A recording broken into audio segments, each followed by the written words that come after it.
Marital റേപ്പിന് നിയമപരമായ പ്രശ്നമുള്ള ഒരു രാജ്യമാണിത്.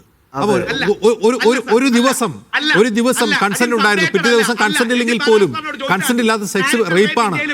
അപ്പോൾ നിങ്ങൾ റേപ്പിന് എവിടെ തെളിവെന്ന് വെച്ചാൽ റേപ്പിനുള്ള തെളിവ് ഹാജരായിക്കോളും. അതിന് നിങ്ങളിപ്പോ കടന്ന് മുമ്പ് വന്ന ഏതോ സ്ക്രീൻഷോട്ട് വെച്ചിട്ട് നിങ്ങൾ ബാധിക്കുന്ന യഥാർത്ഥത്തിലാണ്. അത് മനസ്സൊക്കെ വിടും, ഇത് നിയമമാണ്.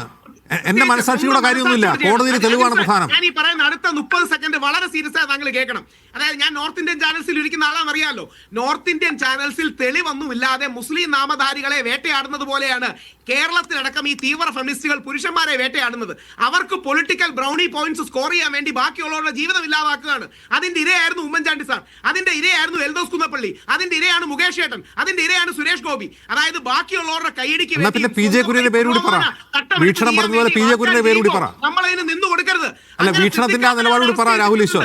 പി ജെ കുര്യനെ ലക്ഷ്യം വെച്ചാൽ സൂര്യയിൽ പെൺകുട്ടിയെ കൊണ്ടുവന്നു പറ. നിങ്ങൾക്ക് കേൾക്കാൻ താല്പര്യമില്ലാത്തതിന്റെ കാരണം ഈ സത്യങ്ങൾ പറഞ്ഞാൽ ജനങ്ങൾ നിങ്ങൾ പറയുന്ന കള്ളങ്ങൾ മനസ്സിലാക്കും.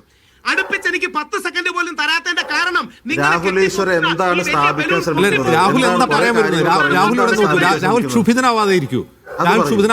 ഞാൻ പറയുന്നത് കേൾക്കും. ഇവിടെ ഒരു റേപ്പ് കംപ്ലൈന്റ് വന്നിരിക്കുകയാണ്. ഒരു നിമിഷം. രാഹുൽ പറയുന്നത് അത് ഫേക്ക് പരാതിയാണ്. ഓക്കെ, അത് മുഖവിലക്കെടുത്ത് ചോദിക്കുകയാണ്. നിങ്ങൾ ഫേക്ക് പരാതിയാണെന്ന് തെളിയിക്കാൻ വേണ്ടി കൊണ്ടുവരുന്ന തെളിവെന്താണ്? ഇവർ തമ്മിലുള്ള സ്വകാര്യ സംഭാഷണത്തിലെ അവർ തമ്മിലുള്ള സൗഹാർദ്ദപരമായ ചില നിമിഷങ്ങൾ, അതല്ലാത്ത നിമിഷങ്ങളും അവിടെ ഉണ്ടാകാം. അങ്ങനെയും ആ കേസ് ചേഞ്ച് ചെയ്യാം, അങ്ങനെയും കോടതിക്ക് അത് പരിഗണിക്കാം. അതിന് തെളിവുകൾ ഫ്ലോട്ട് ചെയ്ത് വരാം. നിങ്ങൾ അതിനു മുമ്പേ ജഡ്ജ് ചെയ്യല്ലേ ഇങ്ങനെ കാര്യങ്ങളെ? ശരി, അങ്ങനെയാണോ? രാഹുൽ മാങ്കൂട്ടത്തിനോടുള്ള പെൺകുട്ടിയല്ലേ പറയേണ്ടത്? രാഹുൽ എന്താണ്? സംഭാഷണങ്ങളിലെ 10 സെക്കൻഡ് എടുത്തു വെച്ച് രാഹുലിനെ റേപ്പിസ്റ്റ് എന്നും സൈക്കോപാത്ത് എന്നും വിളിക്കുന്നവരുടെ നാട്ടിൽ ആ പെൺകുട്ടിക്ക് എതിരെ ഒരു തെളിവ് വന്നപ്പോ നമുക്ക് പൊള്ളിയല്ലേ? ആയിരക്കണക്കിന് സംഭാഷണങ്ങൾ രാഹുലും ആ പെൺകുട്ടിയും തമ്മിൽ നടത്തിയിട്ടില്ലേ? സംഭാഷണങ്ങളുടെ 10 സെക്കൻഡ് രാഹുൽ റേപ്പിസ്റ്റ് ആണെന്ന് വിളിക്കാൻ നിങ്ങൾക്ക് പൊള്ളിയാ? രാഹുൽ ദേഷ്യപ്പെടല്ലേ? ഞാൻ ചോദിക്കുന്ന ഇത് ഒരു പരാതി വന്നിരിക്കുകയാണ്, ഒരു കേസാണ്. രാഹുൽ മാങ്കൂട്ടത്തലിനെ റേപ്പിസ്റ്റ് എന്ന് അദ്ദേഹത്തിന്റെ രാഷ്ട്രീയ എതിരാളികൾ വിളിക്കുന്നുണ്ടെങ്കിൽ അദ്ദേഹത്തിന് ഒരു പരാതിയുണ്ട്, കേസുണ്ട്, അദ്ദേഹം മുൻകൂർ ജാമ്യം തേടുകയാണ്. അതുകൊണ്ടാണ് റേപ്പിസ്റ്റ് എന്ന് വിളിക്കുന്നത്, വെറുതെ അല്ല. ഇനി ആ പരാതിക്ക് ആധാരമായി തെളിവ് ഹാജരാക്കേണ്ടത് പോലീസാണ്. പോലീസ് അന്വേഷിച്ച് കണ്ടുപിടിക്കട്ടെ. അതിനു മുമ്പ് നിങ്ങൾ പുറത്തു വന്ന ഒരു ചാറ്റ് എടുത്തിട്ട് ഇത് കൺസെൻഷ്വൽ സെക്സ് ആണ്, അത് റേപ്പ് അല്ല എന്നൊക്കെ എങ്ങനെയാണ് നിങ്ങൾ വിധിക്കാൻ കഴിയുക? ആയിക്കോട്ടെ, ആണെങ്കിൽ തന്നെ ഇത് കേൾക്കുന്ന പ്രേക്ഷകർ ഒന്ന് കേൾക്കണേ ഒരു സെക്കൻഡ്. അതായത് രാഹുൽ മാങ്കൂട്ടത്തിനെതിരെ ആ പെൺകുട്ടി ചാറ്റ് പുറത്തുവിട്ടപ്പോ കണ്ടോ നിർബന്ധിച്ച് ഗർഭം ധരിപ്പിക്കുന്നു എന്ന് പറഞ്ഞ് രാഹുൽ മാങ്കൂട്ടത്തിനെതിരെ ദിവസങ്ങളോളം ചർച്ച നടത്തിയവർ ഇന്ന് ആ ചാറ്റ് തിരിഞ്ഞു കൊത്തുമ്പോൾ പറയാണ് നമ്മൾ എന്തിനാ ആ ചാറ്റിനെ കുറിച്ച് സംസാരിക്കുന്നേ? ഒന്ന് ആലോചിച്ച് നോക്കി. ആ പെൺകുട്ടിയുടെ പ്രഗ്നൻസിയുടെ കാര്യവും നമുക്ക് കുഞ്ഞു വേണമെന്നുള്ള കാര്യമുണ്ട്. അത് വെച്ച് രാഹുൽ മോശക്കാരനാണെന്നും നിർബന്ധിച്ച് ഗർഭം ഉണ്ടാക്കി എന്ന് പറഞ്ഞ് 2-3 ദിവസം ചർച്ച നടത്തിയ മാധ്യമങ്ങൾ ഇന്ന് അത് തിരിഞ്ഞു കൊത്തുമ്പോ കൺസെൻഷ്വൽ ആണെന്ന് കാണുമ്പോ പറയുന്നു നമ്മൾ എന്തിനാ ചാറ്റ് വെച്ച് ചർച്ച നടത്തുന്നതെന്ന്. ഭയങ്കരം തന്നെ. വല്ലപ്പോഴും കണ്ണാടി പോയി നോക്കണം. ഞങ്ങൾ തന്നെയാണല്ലോ ഇതെല്ലാം ചെയ്യുന്നത് നോക്കണം. 10 സെക്കൻഡ് പറഞ്ഞോട്ടെ.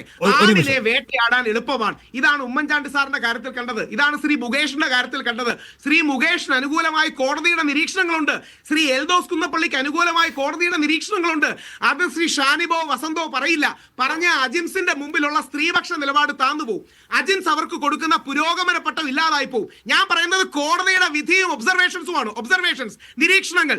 അതായത് ശ്രീ മുകേഷിന് അനുകൂലമായി നിരീക്ഷണങ്ങളുണ്ട്, നമ്മുടെ എൽദോസ് കുന്നപ്പള്ളിക്ക് അനുകൂലമായി നിരീക്ഷണമുണ്ട്. എൽദോസ് കുന്നപ്പള്ളിയുടെ കേസിലെ പെൺകുട്ടി 49 ക്രിമിനൽ കേസുകളിലെ പ്രതിയാണെന്നും ചുമ്മാ സിനിമാ കഥ പറയുകയാണെന്നും ഹൈക്കോടതിയിലെ ഒരു ജഡ്ജി ഒഫീഷ്യലായ ഒരു ഒബ്സർവേഷൻ നടത്തിയിട്ടുണ്ട്.